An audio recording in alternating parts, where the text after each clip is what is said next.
Então vamos lá. Hoje vamos falar de cosmologia, tá? De cosmologia. Cosmologia, que é uma das áreas mais intrigantes da astronomia, tá?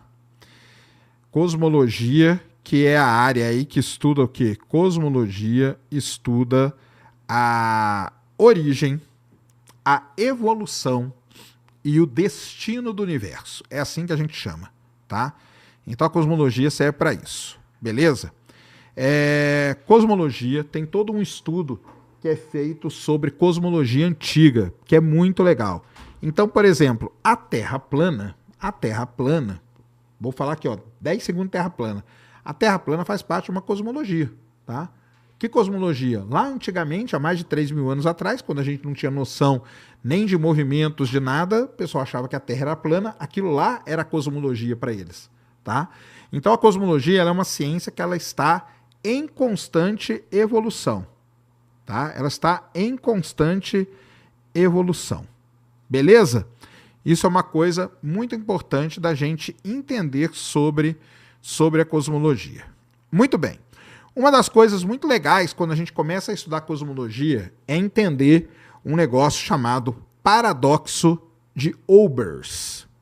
O que é o paradoxo de Olbers? Desculpa. O que é o paradoxo de Olbers? O paradoxo de Olbers diz o seguinte, o Filipão comentou aqui aquele dia.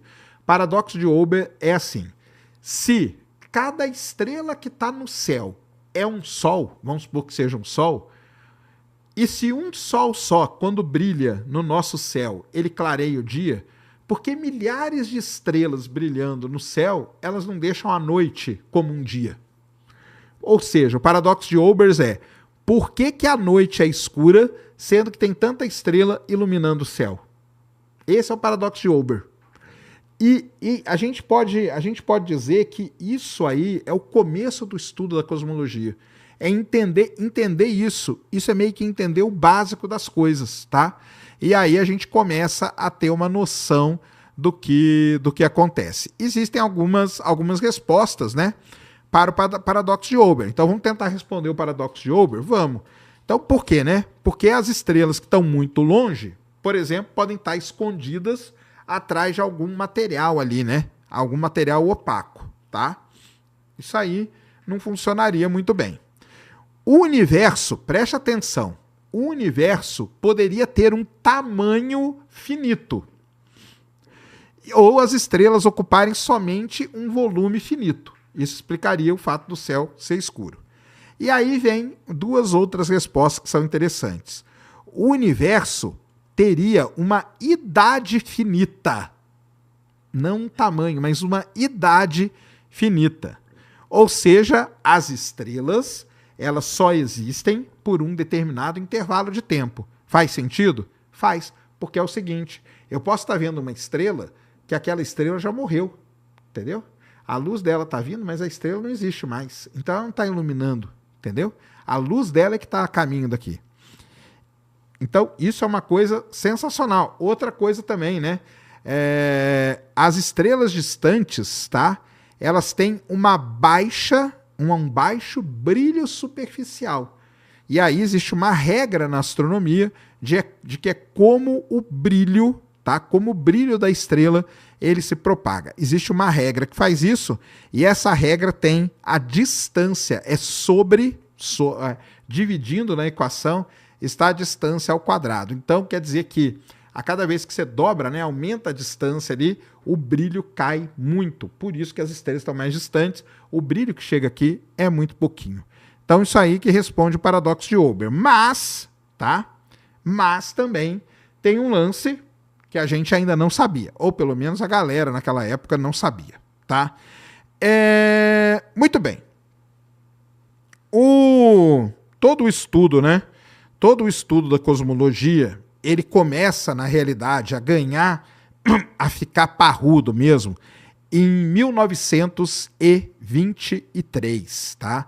Então, em 1923, a gente conhece pela primeira vez um negócio chamado da Lei de Hubble. A lei de Hubble mostra, né? As galáxias, elas têm um desvio para o vermelho, olha só que legal, à medida que aumenta a sua distância. Então, isso aí é uma regra básica dentro da astronomia hoje. Em 1923, um astrônomo muito famoso chamado Arthur Eddington, ele compilou uma lista de 41 galáxias, a maior parte delas medidas por quem? Pelo Vesto Slipher. Quem que foi o Vesto Slipher? Foi um dos primeiros caras a conceber esse lance de galáxia, tá? Então, 36 das 41 tinham redshifts, ou seja, se afastava para o vermelho. E 5 delas tinham blue shifts, ou seja, se aproximar, né? Afastava para o azul, tá bom? Se afastava para o azul. Então, só que olha só que interessante, tá? Isso aí foi medidas espectrais feitas daqueles objetos. Eles não sabiam que era galáxia ainda, tá? Então, aconteceu o quê? Aconteceu que em 1923, o Edwin Hubble, ele aponta o grande telescópio do Monte Wilson, um telescópio de 100 polegadas, o maior telescópio da Terra naquele momento. Ele aponta aquele telescópio para uma nebulosa espiral. E isso é uma coisa muito importante da história da cosmologia. Então, eu estou contando a história da cosmologia para vocês primeiro, tá? Ele aponta para uma nebulosa espiral. Quando ele aponta para lá, graças à potência do telescópio do Monte Wilson, ele consegue ali identificar uma estrelinha variável, uma variável cefeida que a gente chama. E com essa variável cefeida, ele pega as leis que a Henrietta Leavitt tinha determinado lá em Harvard, porque ela era uma das calculadoras de Harvard, e ela então, com o que a Leavitt tinha feito, o Hubble mede a distância até essa estrela variável e chega a uma distância absurda para uma galáxia, tá? A distância seria de 285 mil parsecs. Então, aquele objeto não poderia estar dentro da nossa galáxia pelo conhecimento que você tinha. E daí é que surge, então, o quê? O termo galáxia ou ilha do universo. Então, é assim que começa toda essa história. Para você ter uma ideia de como começou mesmo, né, tudo isso, alguns nomes bem importantes nesse início da cosmologia. Primeiro que foi a galera que descobriu o espectro eletromagnético, tá? Então, o espectro solar foi descoberto por Isaac Newton em 1666. Depois, as linhas escuras do espectro solar foram descobertas por William Wollaston em 1802. Olha quanto tempo depois, tá? Depois veio um cara muito importante em tudo isso, que é o nosso querido Joseph von Fraunhofer. Por isso que as linhas do espectro a gente chama de linhas de Fraunhofer, tá? Ele mapeou detalhadamente as linhas escuras do espectro, desenvolveu um equipamento para medir isso, que é o espectrômetro, o espectrógrafo que a gente usa até hoje, e catalogou dessa maneira centenas de linhas espectrais. Então, o Fraunhofer, esse cara aí, é muito importante tudo isso, tá bom? Depois veio o nosso queridíssimo Gustav Kirchhoff e o Robert Bunsen. O que esses caras fizeram? Robert Bunsen. Eles estabeleceram o princípio da análise espectral. Demonstraram que cada elemento químico possui uma assinatura única ali. E assim mediu o Sol, mediu outras estrelas e tudo mais. Então, isso aí é o início de toda essa história, tá? Eu já falei na semana passada sobre... Quando a gente falou sobre galáxia, não existia esse conceito de galáxia até 1923, quando Edwin Hubble faz aquela descoberta que eu falei. Tudo que se olhava no céu era conhecido como nebulosas. Algumas muito especiais eram as nebulosas espirais.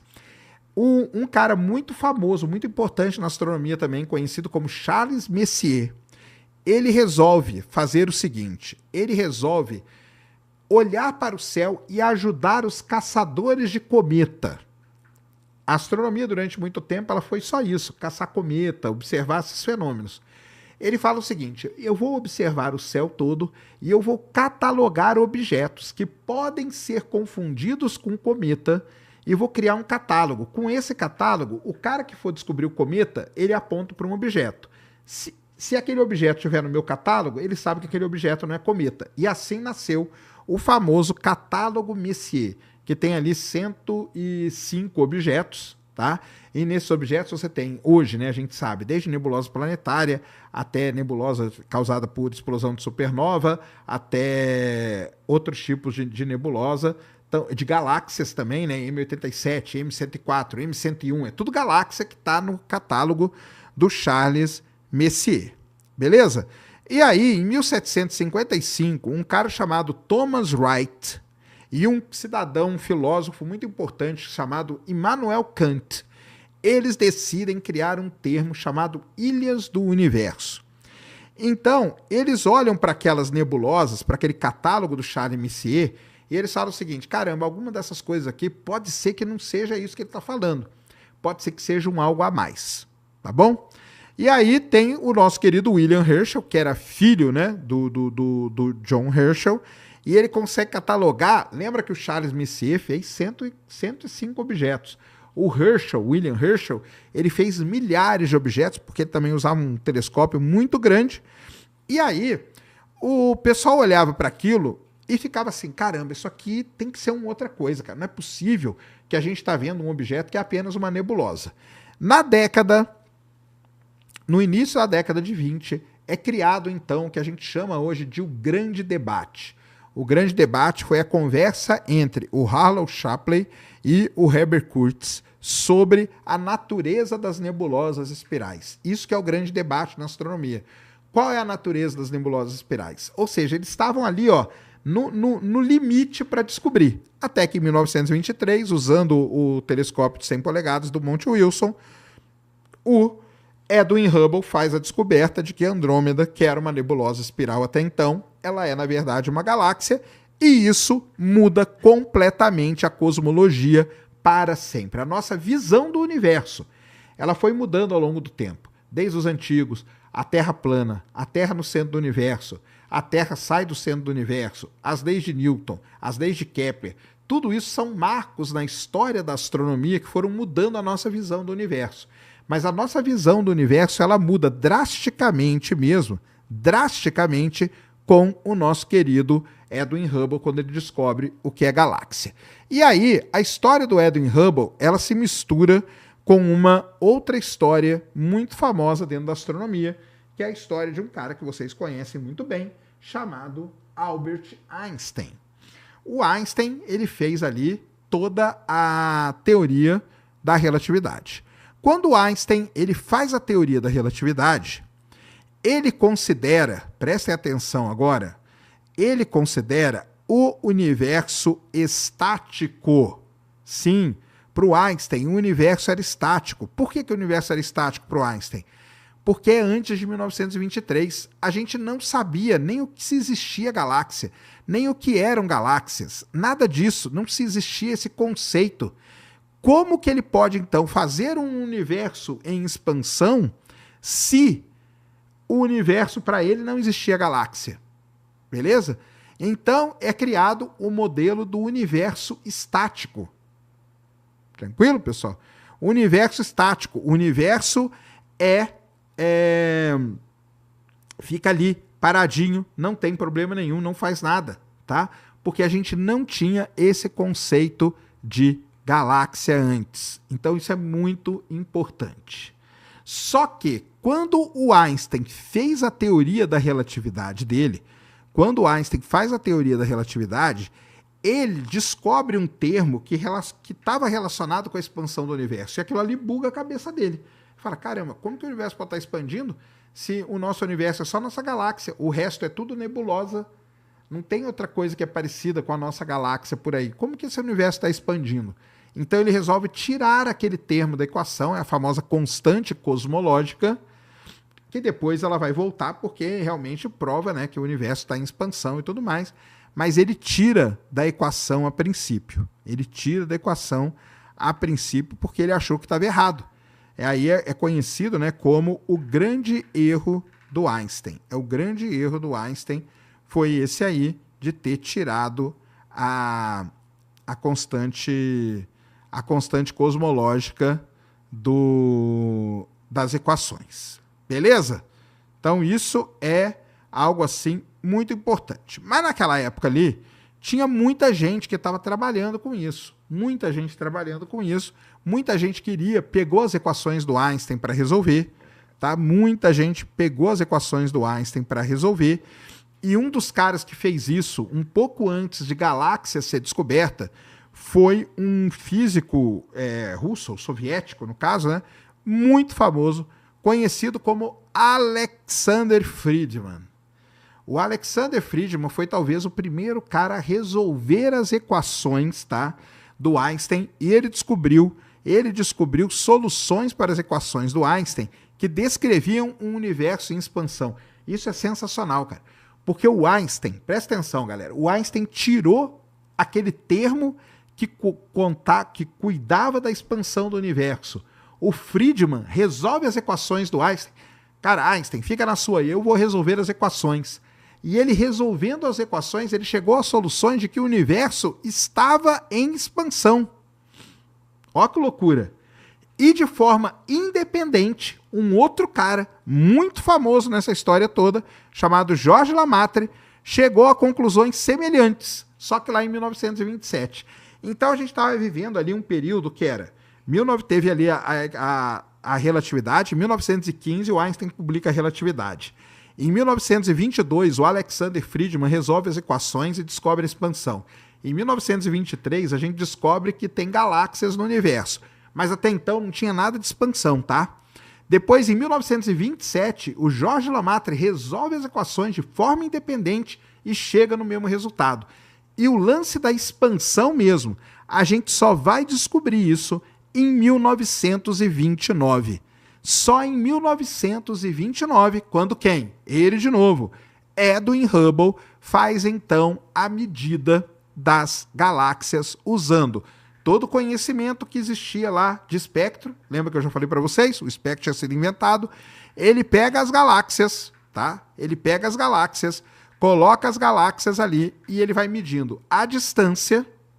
Então, olha para uma galáxia, pega a distância. Vai lá e olha para o espectro, o quanto que ela desviou para o vermelho e marca ali no gráfico. Pega a outra galáxia, pega a outra galáxia, pega a outra galáxia. E quando ele faz isso, ele descobre algo realmente impressionante. Ele descobre o quê?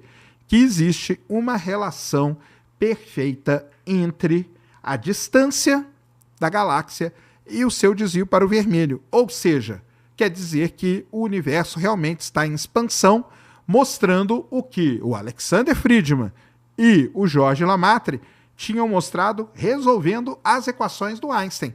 E que o Einstein tinha mostrado também. Mas o Einstein tinha tirado o termo, a constante cosmológica dele da equação. Então, assim, é um negócio, cara, essa história é sensacional. Eu vou te mandando uma figurinha aí, você vai abrindo aí, ó, Cris. Então tá aí uma primeira figurinha muito legal pra gente ver, que é a figura aí da descoberta, tá? Do artigo original do Edwin Hubble, de 1929, e aí você vai ver como que é real o que o cara fez, tá? Você vai ver como que é real. Muita gente fala, o cara viajou, tal, não sei o quê, né? Mas não. O grande Vida Vela! Você tá no meio do furacão, Vida Vela? Sai daí, cara, por favor, não fica aí não. Não fica aí não. Colocou aí? Então, isso, joga aí na tela. Então, olha aí, pessoal. Então você tá vendo aí, ó, na esquerda tá escrito ali, ó, Hubble 1929. Cada pontinho daquele é uma galáxia. Aqui embaixo você tem distância em parsec, tá? E no eixo vertical você tem velocidade. Como que é medida a velocidade? Através da diferença do espectro, através do negócio chamado efeito Doppler. Pelo efeito Doppler você consegue medir a velocidade. Ele plota lá. Agora, prestem atenção que sensacional isso. Em 2001, esse cara aqui, Friedmann, que não é o Alexander Friedmann, é outro cara, em 2001, ele faz a mesma medida do Hubble. Olha aqui. Só que com muito mais galáxia. Ali você tinha 36 galáxias. Aqui você tem muito mais. Olha que legal. E ele chega à mesma reta, ó. A retinha lá, a retinha do Hubble. Olha a retinha do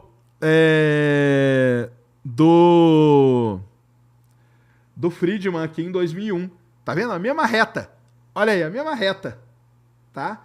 Mostrando, então, que o que foi feito... Isso aqui é incrível, pessoal. Porque o Hubble fez isso em 1929, tá? 1929, o Edwin Hubble, lá em Monte Wilson, fez isso aí. E agora o Friedman em 2001. E depois, daqui a pouco, nós vamos mostrar a continuação dessa história. Grande César Lenz, tá aí. Grande professor. Sérgio manja de tudo. Manja na casa. Você tinha que estar aqui, né? Você tem que estar aqui em São Paulo, cara, para vir aqui sempre. Adoro a história do desenvolvimento de nossa cosmovisão, é mesmo. O Einstein e o De Sitter, é verdade. Tinha o De Sitter também, que defendia a visão do universo estático, mesmo porque eles não conheciam nada, né, professor? Versus o Friedman e o Lamartre, um embate ciência épico, isso mesmo. E outra coisa, né? Um embate e tudo feito de forma independente, né? Porque enquanto o Friedman fazia o seu negócio lá, o Lamartre fazia aqui, e eles resolvendo as equações do Einstein, chegaram no mesmo resultado. Então isso aí é realmente um negócio impressionante, tá? Então é isso que acontece. O Einstein, quando os caras mostraram isso aí para ele, o Einstein rejeitou, tá? O Einstein rejeitou. Falou que vocês estão tudo maluco, cara. Esquece isso aí. Tudo rejeitou. Só que depois ele reconheceu o erro dele. E aí, por isso que é conhecido, tem até um livro, né, que chama, né, o maior erro do Einstein. Então, a constante cosmológica é conhecida como o maior erro do Albert Einstein. Depois isso aí vai voltar, porque lá em 1998 nós vamos descobrir algo sensacional no nosso universo, tá? Mas até aqui estamos acompanhando? Como que tá? Estão acompanhando o raciocínio? Está acompanhando o raciocínio?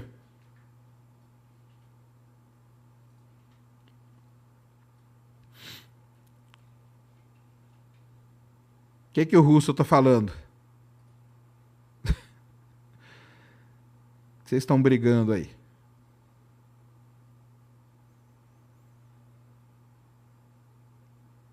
O Einstein fez igual eu na prova, quando marco a resposta certa, mas depois eu vou e marco... É isso aí, o Einstein fez isso mesmo. O que está acontecendo aí no chat aí? Hã?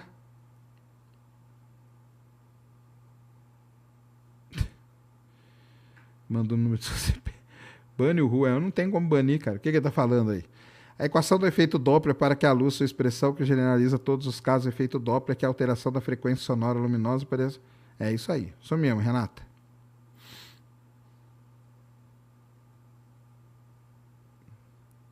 Einstein só estava errado quando estava certo. É isso mesmo. Sérgio, quando eu era criança, adolescente, queria ser cientista, adorava astronomia, ganhei medalha de prata na Olimpíada de Astronomia. Boa, mas crescendo na extrema pobreza, acabei desistindo. Opa, cara. Então...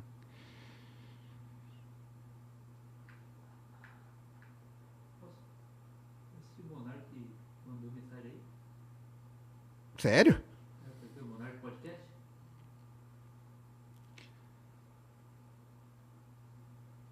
Não vi, não. Você mandou aqui pra mim? Não, foi uma mensagem normal. Ah, não vi, não. Beleza. Então, chegamos aí nessa questão, tá? Bem, a teoria da relatividade do Einstein, embora ele tenha errado e tudo mais, tá? Ele mudou muito, né? Mudou muito a nossa visão do universo, principalmente porque ele colocou lá o lance do espaço-tempo, né? Que a gente traduz como tecido do espaço-tempo, mas não é tecido, tá? Não é tecido. O Einstein, nessa visão dele da relatividade, a gravidade passa a ser a distorção deste meio conhecido como espaço-tempo, tá? Então é a curvatura do espaço-tempo que é criada pela gravidade, e isso gera consequências muito interessantes até chegar no caso do buraco negro, tá? Então a relatividade desvia a luz, né? Então os campos gravitacionais eles desviam a luz, a gente usa isso hoje em lentes gravitacionais, a gente provou isso no eclipse total de 1919, tá? Então ela deu uma expandida. Lembrando que, né, se a gente vier nessa história de momentos que marcaram, que revolucionaram a astronomia. Newton foi uma grande revolução para a astronomia e depois o Einstein foi uma grande revolução para a astronomia também, com a teoria da relatividade. Então isso é muito, muito importante para tudo isso. Beleza? Então vamos lá. O universo estava lá, né? O nosso querido Alexander Friedman e o Georges Lemaitre, né? Eles estavam ali. Quando se descobre que à medida, presta atenção agora, hein? À medida que você aumenta a distância, as galáxias estão se afastando com uma velocidade maior, o Hubble provou isso, beleza? Acontece o seguinte, o Georges Lemaitre propõe a ideia de um universo em expansão a partir do que ele chamou de átomo primordial, tá? Logicamente que no primeiro momento essa ideia não foi aceita. O Einstein não aceitou essa ideia, tá? Mas o que acontece? Ele fez o seguinte, na década de 40, o George Gamow, o Ralph Alpher e o Robert Herman refinaram essa teoria do Georges Lemaitre, prevendo que o universo primordial teria sido extremamente quente e denso. Prestaram atenção? E que à medida que ele se expandia, ele se esfriava. Teria passado por fases distintas, incluindo formação de núcleos atômicos leves, a nucleossíntese primordial, e eventualmente a liberação de radiação que deveria ser observável de alguma maneira. Olha que legal isso. Beleza? Tudo isso, um cara juntou tudo isso que foi falado, um cara chamado Fred Hoyle. E o Fred Hoyle, ele, ironicamente, deu um nome para esse negócio. Que nome que ele deu? Cadê Alexander? Está aí hoje, The Alexanders? Cadê o The Alexander? É agora, hein? Agora é a hora, hein? Que nome que ele deu? Gangbang. Big Bang. Big Bang foi o termo cunhado, ironicamente, por um cara chamado Fred Hoyle. O Fred Hoyle, ele era defensor da teoria do estado estacionário. Durante uma transmissão de rádio em 1949, o Fred Hoyle falou do Big Bang. Tá? Apesar de ser um termo, né, de ter uma intenção para depreciar o que estava acontecendo, o que a descoberta, o nome pegou. E a teoria do Big Bang acabou ganhando, então, agora imagina, daqui a pouco comento, ganhou uma ampla aceitação na comunidade científica, daqui a pouco nós vamos mostrar por quê, entendeu?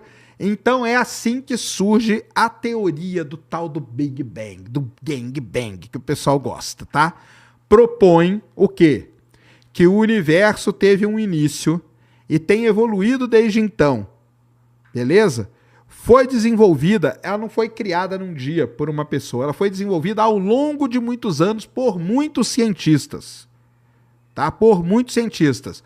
Quem? Lemaitre participou, Gamow, Alpher, Herman, todos eles participaram do desenvolvimento da teoria do Big Bang. Todos esses caras aí, sim, são Big Banguistas, tá? Todos eles são Big Banguistas. Tranquilo?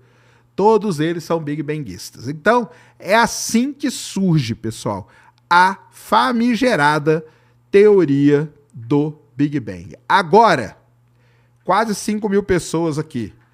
Imagina, cara. Imagina. O Fred Hoyle, lá no descanso eterno dele, vendo os absurdos que são falados da teoria do... Nem ele, cara, nem o Fred Hoyle, que foi o cara que cunhou esse termo de forma pejorativa, ele falou tão mal do Big Bang como o Big Bang é falado hoje. Entendeu?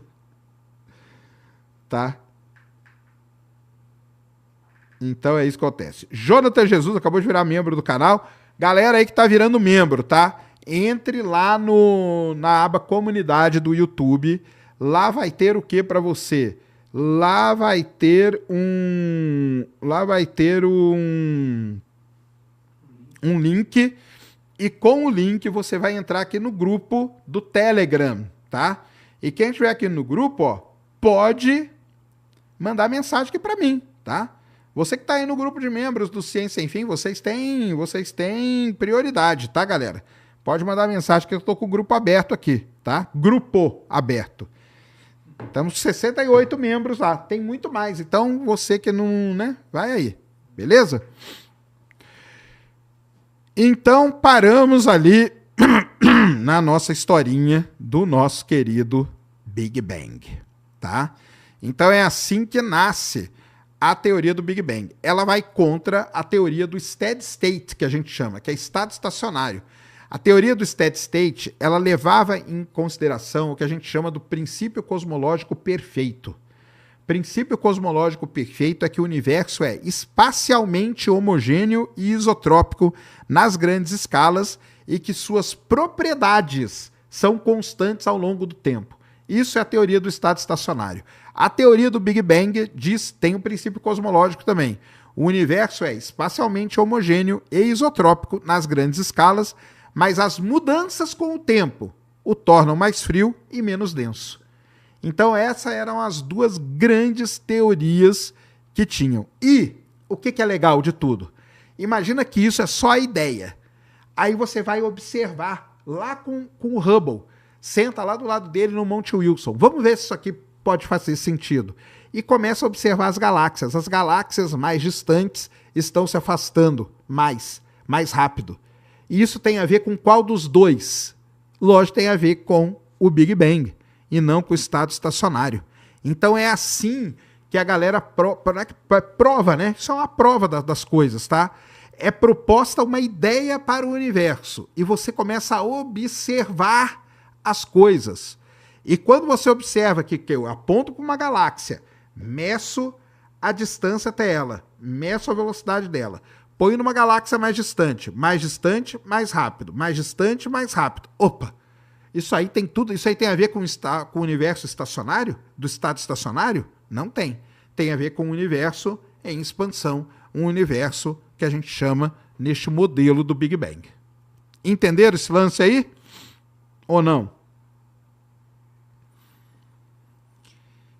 Entenderam ou não?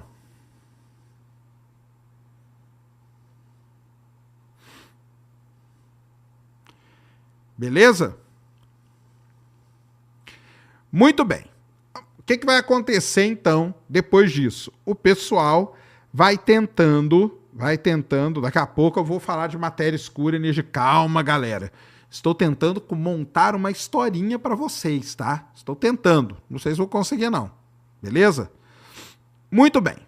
Lembra que ali na proposição desse universo que nasce, desse universo que expande e tudo mais, ele deveria emitir uma radiação nesse processo, porque você teria uma nucleossíntese primordial.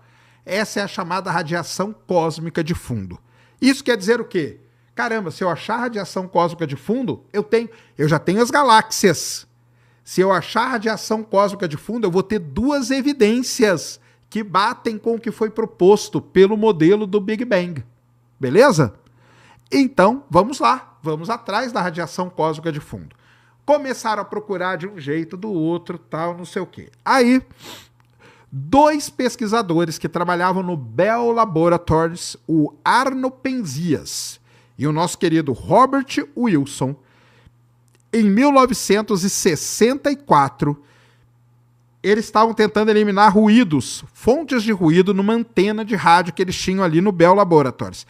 Tentavam fazer de tudo, chegaram até a limpar a antena, pensando que o que estava detonando a antena era cocô de pombo. Eles foram lá e limparam a antena e o ruído continuava.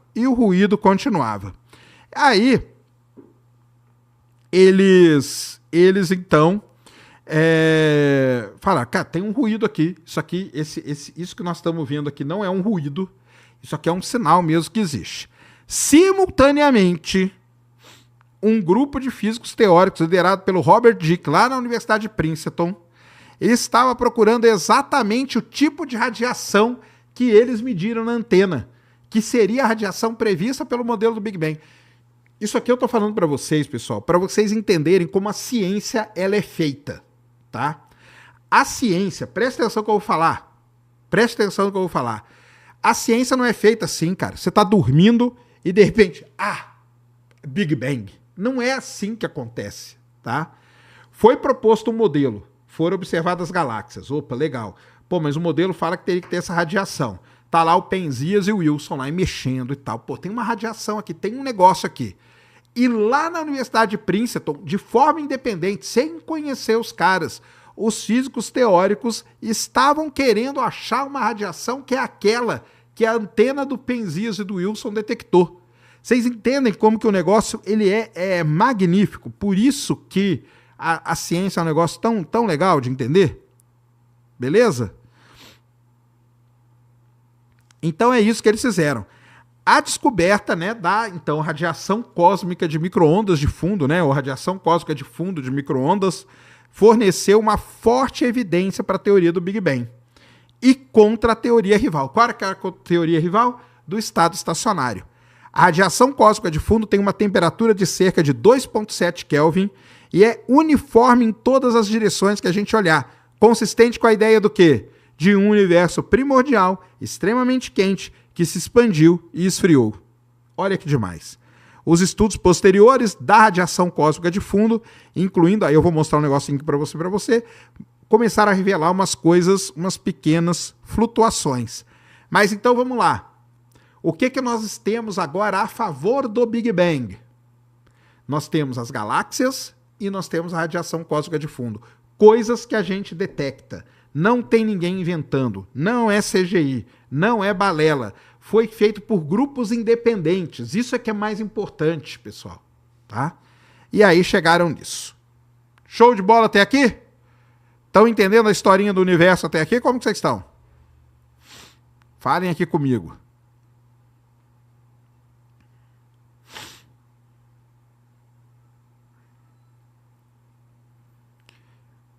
Falem aqui comigo. Cadê? Ué, cadê meu? Parou de...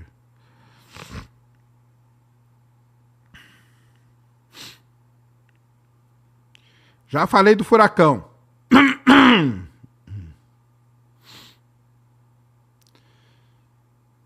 Show, entendi. Entenderam? Tudo ferrado. Boa. Já falei do furacão. Já falei do furacão. Já falei do furacão. Muito bem, então. Então vamos lá. Ó, o canal Dark Mano Punk mandou o seguinte: sacane. Fomos criados pelas máquinas. Não são máquinas que criamos. São máquinas que se criam e procriam no espaço. Seres conscientes, tecnológicos. Mas são seres ou são máquinas, cara? Somos o protótipo mais resiliente nesse solo alien. Caramba, cara. Isso é o quê? Um roteiro de uma ficção científica? Porque isso aí não é a nossa vida. De novo, o canal Dark Mano Punk. Mano Punk, vamos lá. Vou te ensinar como que a gente faz ciência. Você está falando o seguinte: sacane, fomos criados pelas máquinas. Então a primeira coisa que tem que me mostrar é uma evidência que eu fui criado por uma máquina. Beleza? Qual é a evidência que vai me mostrar para isso? Não são máquinas que criam, não são as máquinas que a gente cria. São máquinas que se criam e procriam no espaço. Então, você tem duas coisas para mostrar para mim. Primeiro, uma máquina procriando e depois uma máquina dando origem ao ser humano. Mostrando isso, cara, eu acredito em tudo que eu vejo. Tá? Se eu mostrar isso, tamo junto. Tá? São seres conscientes, tecnológicos. E nós somos um protótipo. Só que é um protótipo que deu certo. E qual que é o projeto final, então? Vamos com calma, né, galera? Vamos com calma. Com calma. Tá? Com calma.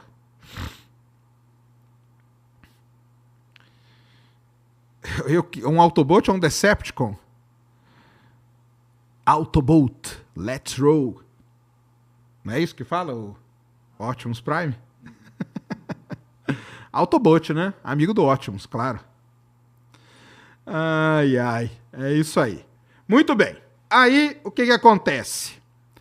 Falei da radiação cósmica de fundo. Quando que ela foi descoberta mesmo? Tá aqui, ó. Tudo anotado. Galera, eu fiz aqui, ó, um dever de casa lindíssimo para vocês, tá? Lindíssimo. Beleza?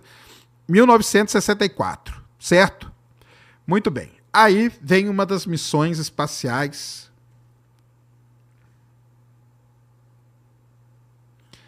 mais sensacionais de todos os tempos. Agora eu vou falar de 3 missões aqui que são um espetáculo, tá? A primeira missão foi a chamada missão COBE, tá? Missão COBE foi um satélite lançado ao espaço, tá? E ele conseguiu, foi pela primeira vez, lembrando, hein? Tudo isso aí era medido numa antena lá, né, ferradona e tal, que pensava que era ruído e não sei o quê. Porém, lançaram uma missão chamada COBE, que quer dizer Cosmic Background Explorer, tá? Cosmic Background Explorer. E aí, essa missão conseguiu pela primeira vez na história medir a radiação cósmica de fundo do universo, que é a missão COBE. Eu vi que já vou colocar as 3 de uma vez. Espera aí.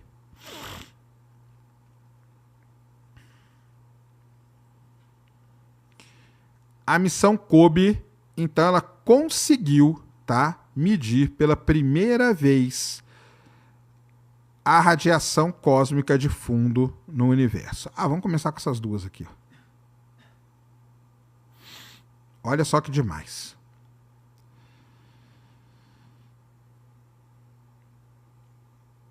Porque é o seguinte, o cara lá dos Autobots lá, o cidadão dos Autobots, cara, você pode falar qualquer coisa, você tem que ir atrás das evidências. As evidências, elas têm que comprovar o que você está vendo, né? Então vamos lá, ó. Então, em 1964, o Penzias e o Wilson mediram lá na antena, tá?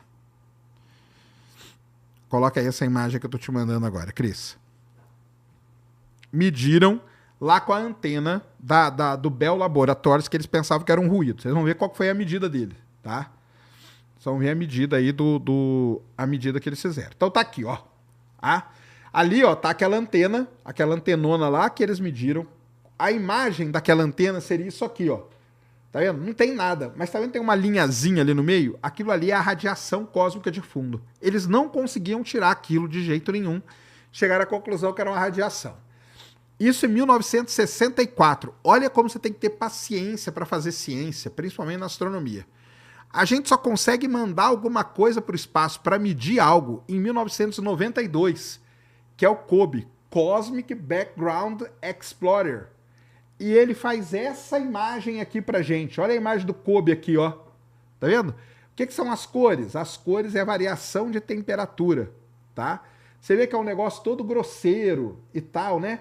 Mas olha o que o COBE já mostra pra gente. Ele mostra que existem variações, que existem pequenas variações. E essas variações depois elas vão dar pano pra manga, que é muito legal, tá? Muito bem.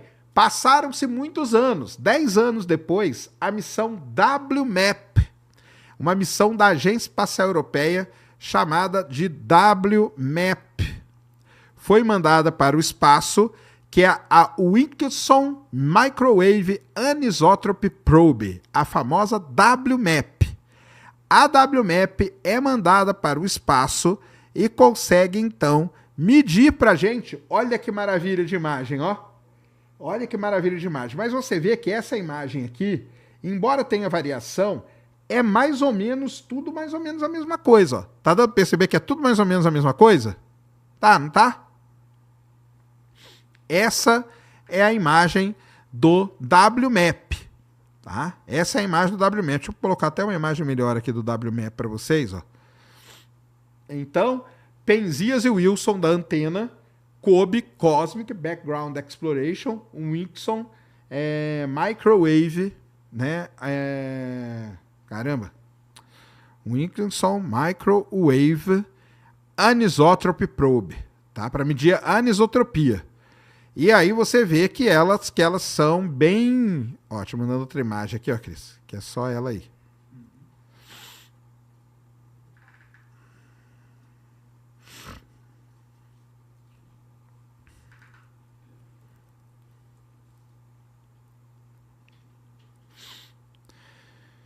Então vocês vão ver aí a imagem do WMAP. E alguns, olha aí que coisa linda, ó. Isso aqui é a radiação cósmica de fundo. Então você está vendo que tem umas variações, né? Aqui tá vermelho, aqui tá azul. Aonde é vermelho é um pouquinho mais quente, aonde tá azul é um pouco mais frio. Então tem coisas aqui que o pessoal tenta entender o que é. Por exemplo, tem essa manchona bem fria.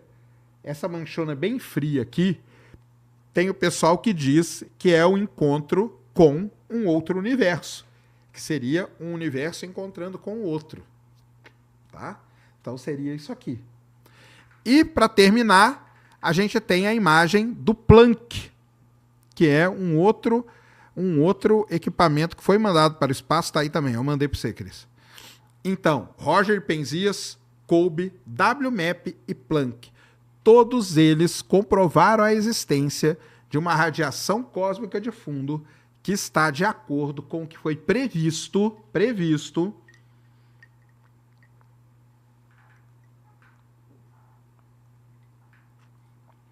pelo modelo do Big Bang. Tá ali, ó. Pode aumentar aquela imagem ali?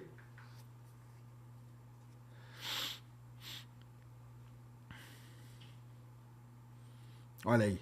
Então tá aqui, ó. Vendo? Então, isso aqui é a famosa radiação cósmica de fundo do universo. Então, o que nós temos já? Nós temos uma coisa muito interessante.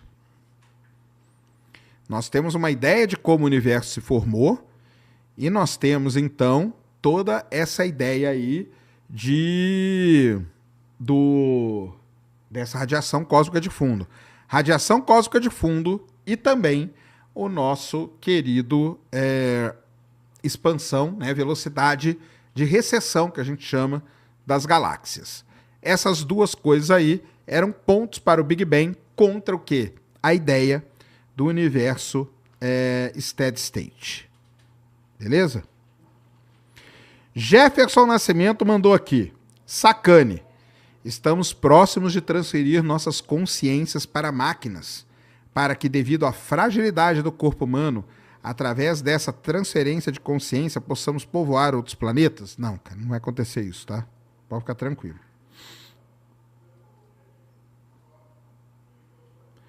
Beleza? Posteriormente, constataram ser o ruído da origem cósmica que pode ser associado à teoria do Gamow, de que deveria persistir até os dias atuais um sinal residual do próximo universo captar. Isso aí, tem isso aí também.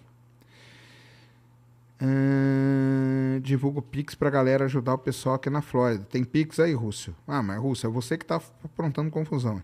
Assim como o cubo é a projeção tridimensional de um quadrado, o Tesseract... Eita. Uma coisa que não entendo do que é feito o tecido. O tecido, não existe tecido, cara. O que você não entende, você tá toda a razão de não entender. Porque alguém traduziu essa porcaria como tecido e ficou isso aí para sempre, tá? Ó, o canal Dark do Mano Punk falou, me leva aí que te explico. Não, cara, explica aqui. Se a sua explicação fizer sentido, eu te trago aqui. Bora? Eu não quero explicação, eu quero evidências.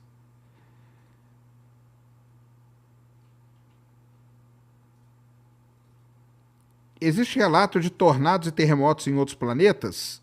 Sim. Em Marte nós já registramos mais de 3.000 terremotos e tornado em Marte tem. Chama-se Dust Devils, tá?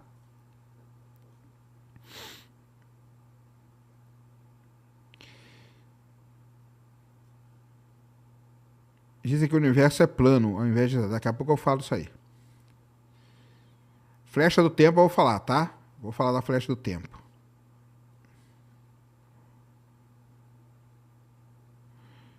Eu não quebro ninguém não, cara. Eu só pergunto pro cara pra ele me dar aí uma evidência, cara. Se ele me der uma evidência, tá bom. Não precisa ser muitas, não.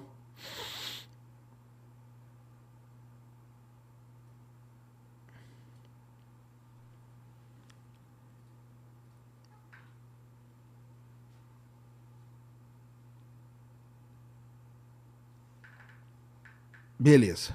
Então, muito bem. Com isso, então, se nós chegamos à conclusão de que tem galáxias se afastando de nós, que tem uma radiação cósmica de fundo que a gente conseguiu detectar, o pessoal conseguiu então, né? Então vamos supor assim, né? A teoria do Big Bang tinha grandes evidências ali para ela. Com isso, tá? Com isso, os pesquisadores começaram então a bolar uma cronologia para a história do universo. Uma cronologia para a história do universo. Então, vamos lá. A cronologia dos primeiros momentos do universo é dividida em várias épocas distintas. A primeira é conhecida como a Era de Planck, que é até 10, preste atenção agora, 10 elevado a menos 43 segundos após o Big Bang. É o período mais primitivo, onde as leis da física conhecida nem se aplicavam. Veio então a grande unificação, a era eletrofraca, a era quark, a era radônica, a era leptônica, que são as partículas que vão formando os hadrons, os quarks e os leptons, tá? Cada uma dessas eras caracterizadas por eventos específicos na evolução do universo primordial, como a separação das forças fundamentais e a formação de diferentes tipos de partículas, hadrons, quarks, leptons. Beleza? Aí, o que acontece? Algumas coisas não se encaixavam nisso aí. E é aí que o pessoal pega no pé, tá? Por exemplo, a inflação cósmica, né? Então, um pesquisador chamado Alan Guth, em 1980, ele propôs a inflação cósmica como sendo uma extensão da teoria do Big Bang. Ela postula o quê? Que o universo passou por um período de expansão exponencial extremamente rápida nos primeiríssimos instantes da sua existência, entre 10 a menos 36 e 10 a menos 32 segundos. Durante esse breve período, o universo teria expandido por um fator de pelo menos 10 a 26, aumentando de tamanho mais rapidamente do que a velocidade da luz. O que é permitido pela relatividade geral, já que é o espaço em si que está se expandindo. Isso a galera não entende, né? Porque não é uma coisa que está andando ali no universo, mas o espaço é que está se expandindo. Então pode acontecer de ser mais rápido que a luz. Essa expansão rápida explica por que o universo parece tão uniforme em grandes escalas e por que é geometricamente plano, como a gente diz. Tá bom? O legal é o seguinte... e é aí que entra uma das grandes críticas, né, a esses modelos todos. A inflação, quando você coloca o termo inflação cósmica, que é essa rápida expansão no curto espaço de tempo, ela resolve vários problemas da cosmologia. Tá? O problema do horizonte é resolvido porque as regiões do universo que parecem não conectadas hoje teriam estado em contato antes da inflação. O problema da planaridade, porque a inflação teria alisado, né, que o pessoal gosta de falar, quaisquer curvaturas iniciais do espaço-tempo. Além disso, a inflação fornece um mecanismo para a origem das flutuações de densidade que levaram à formação das estruturas no universo. Então, a gente consegue, colocando este termo inflação cósmica ali, chegar a arrumar vários problemas da nossa teoria. Muita gente critica, fala que a inflação cósmica não existe, mas existem aí grandes trabalhos, a própria bariogênese aqui, ela trabalha com inflação cósmica. O Bingo é um observatório que quer tentar descobrir algo com relação à inflação cósmica, e essas coisas podem estar relacionadas com matéria escura, energia escura e coisas do tipo. Beleza? Tá bom? Então, essas flutuações quânticas primordiais que acontecem ali graças, né, à inflação cósmica, beleza? Essas pequenas flutuações é que acabam, através da lei ali de perturbação, elas acabam se amplificando e dando início às primeiras estruturas do universo. Beleza? Elas crescem sob a influência da gravidade, e regiões mais densas atraem mais matéria, tornando ainda mais densa, enquanto as menos densas ficam sem matéria. E aí, com isso, se cria aquilo que eu mostrei na semana passada, que é a teia cósmica. Por que a teia cósmica é daquele jeito? Porque a gente tem lugares onde a matéria se concentrou mais, ganhando mais massa, atraindo mais, com força gravitacional maior, e regiões com menos massa. E é isso que aconteceu pelo universo. E quando acontece isso, acontece a formação das primeiras estrelas do universo, que são as estrelas famosas, né? As estrelas de população 3, e pequenas protogaláxias, que são, então, a semente das grandes galáxias que a gente vê hoje, das galáxias que a gente tem hoje. Então vamos lá. Entra o James Webb na história. O que ele descobre lá no início do universo? Essas sementes propostas aqui. Ainda não descobriu as estrelas de população 3, mas quando ele encontrar as estrelas de população 3, essa teoria aqui vai fazer muito sentido. Beleza? Graças a quem? Graças ao James Webb. Tranquilo?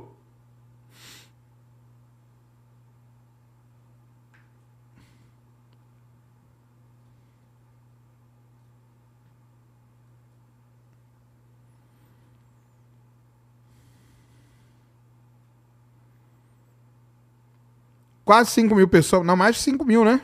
5.500 pessoas aqui com a gente, muito obrigado a todos.